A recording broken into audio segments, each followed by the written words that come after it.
Tim SAR gabungan, pada Senin pagi, 29 Desember 2025, melaksanakan pencarian hari keempat terhadap 4 warga negara asing asal Spanyol yang menjadi korban tenggelamnya KM Putri Sakinah pada 26 Desember 2025.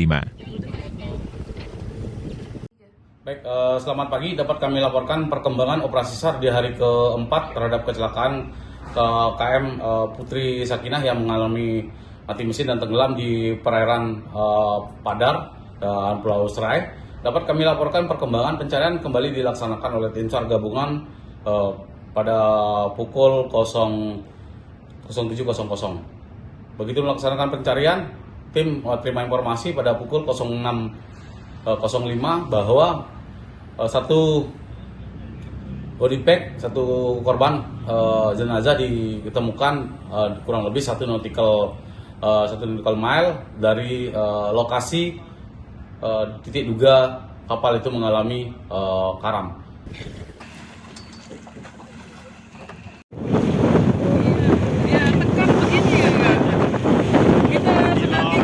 Upaya pencarian membuahkan hasil. 1 jenazah perempuan ditemukan dalam kondisi meninggal dunia pada pukul 6.05 WITA di perairan utara Pulau Serai, Labuan Bajo. Informasi penemuan jenazah pertama kali diterima dari seorang warga Pulau Serai bernama Nasarudin yang melihat sesosok tubuh mengambang di pinggir perairan. Tim SAR gabungan kemudian bergerak cepat menuju lokasi menggunakan Rigid Inflatable Boat atau RIB milik Posar Manggarai Barat untuk melakukan evakuasi. Tim SAR gabungan tiba di Pelabuhan Marina Labuan Bajo sekitar pukul 7.30 WITA. Selanjutnya, jenazah langsung dibawa ke RSUD Komodo menggunakan ambulan milik KKP Labuan Bajo untuk proses identifikasi medis oleh tim forensik.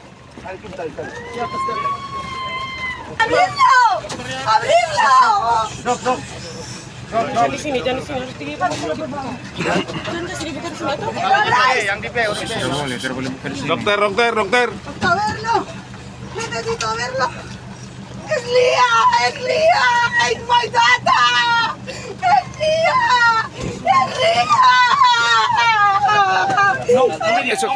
Sementara itu, operasi pencarian terhadap 3 korban lainnya masih terus dilanjutkan.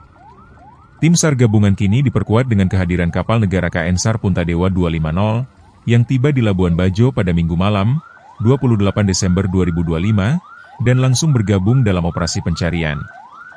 Dari NTT, Tarwan Stanis melaporkan untuk Bali TV.